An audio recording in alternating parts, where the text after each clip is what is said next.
Online औषध विक्री विरोधात मूक मोर्चा, औषध विक्रेत्यांचा बंदला उत्स्फूर्त प्रतिसाद.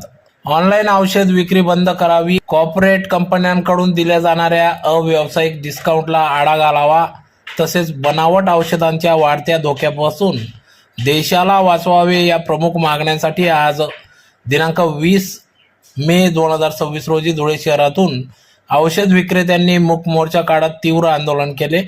अखिल भारतीय औषधी विक्रेता संघटनेच्या वतीने देशव्यापी बंदच्या हाकेला धुळे जिल्हा केमिस्ट अँड ड्रगिस्ट असोसिएशनचा उत्स्फूर्त प्रतिसाद दिसून आला.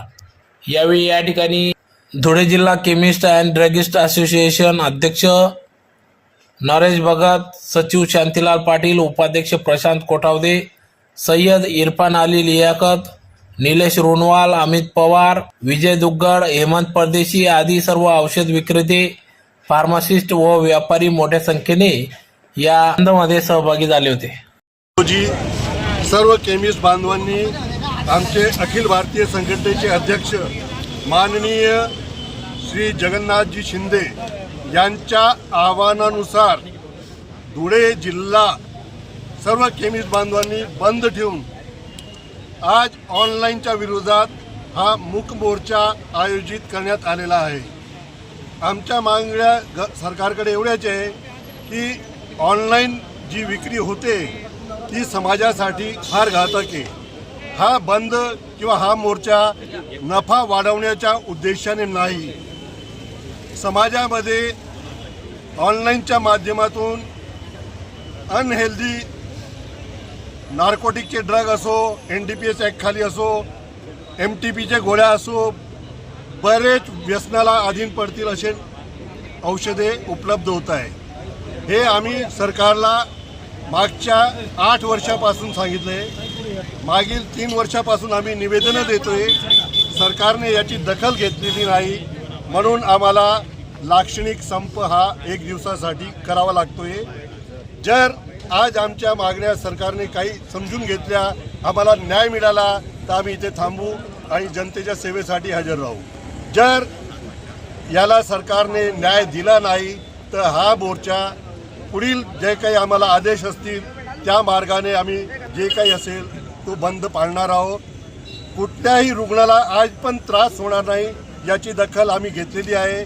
इमर्जन्सी सर्व्हिसेस म्हणा, क्रिटिकल हॉस्पिटल म्हणा, आम्ही त्यांना या मोर्चापासून बाहेर ठेवलं आहे.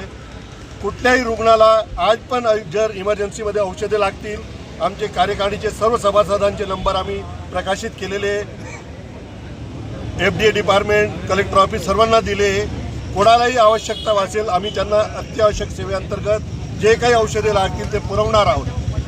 हा लढा आमच्या सरकारविरुद्ध आहे, आमच्या रुग्णांशी हा लढा नाही आहे. रुग्ण आमचे अन्नदाते हे आम्ही समजू नये, त्यांना आम्ही वेठीवरती धरणार नाही. पण हा कुठेतरी न्याय, कुठेतरी जस्टिफिकेशन आमच्या केमिस्ट बांधवांना मिळाला पाहिजे. ऑनलाईनमध्ये फार मोठमोठे सेक्टर, मोठमोठे गव्हर्नमेंट कंपन्या, बाकीच्या कंपन्या आल्या आहेत. त्या अनुषंगाने हा जो छोटा विखुरलेला छोटासा एक केमिस्ट समाज आहे तो बंद होण्याच्या मार्गावर आहे. देशात आज आपल्याकडे आहे. जनतेला आम्ही विनंती करतो त्यांनी आमच्या या बंदला सहकार्य करावे. आज 20 मे 2026 रोजी all India chemist and organisation of chemist and ड्रगिस्टच्या असोसिएशनच्या माध्यमातून केमिस्ट हृदय सम्राट आदरणीय आप्पासाहेब जगन्नाथजी शिंदे यांच्या मार्गदर्शनाखाली देशव्यापी औषध विक्रेत्यांचा सगळ्यांचा संप पुकारण्यात आलेला आहे.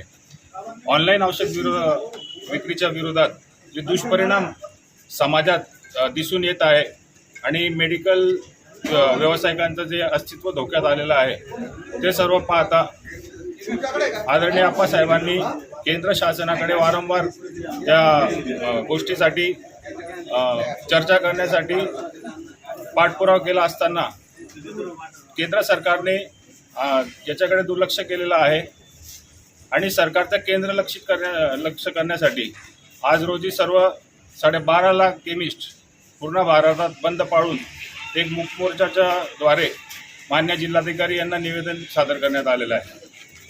आज महाराष्ट्र विक्री व वैद्यकीय प्रतिनिधी संघटनेतर्फे आज AICTने देशव्यापी संप पुकारला आहे. जे लोकांच्या हित लक्षात घेऊन जे न्याय मागण्यांसाठी ऑनलाईन फार्मसी ऑनलाईन मेडिकेशन बंद व्हावं, या न्याय मागण्यांना आमच्या संघटनेतर्फे पूर्ण भारतात जे 1.5 लाख मेंबर आहे ते सर्व 1.5 लाख मेंबर, महाराष्ट्रात 10,000 मेंबर आणि धुळ्यातले 500 मेंबर हे त्यांच्या न्याय मागण्यांना आम्ही पूर्णपणे समर्थन देत आहोत. त्यांच्या लढ्यामध्ये आम्ही नेहमीच बरोबर राहिलेलो आहोत. इवन आमच्याबरोबर डॉक्टर असोसिएशन, FMRI आणि केमिस्ट असोसिएशन हे सर्व मिळून लोकांच्या हितासाठी जे जे काही निर्णय घेतले जातात, जे जे काही मागण्या आहेत त्या मागण्यांना आमचं पूर्ण समर्थन आहे आणि यापुढेही राहील. आमच्या सरकारला परत एकदा विनंती आहे की ह्या ऑनलाईन मेडिकेशनचा, ऑनलाईन फार्मसीचा त्यांनी बंद करण्यासाठी कायदे कडक करावे. भविष्यात नाहीतर ह्या अशा पद्धतीचे आंदोलन अजून तीव्र करण्यात येतील, एवढं आम्ही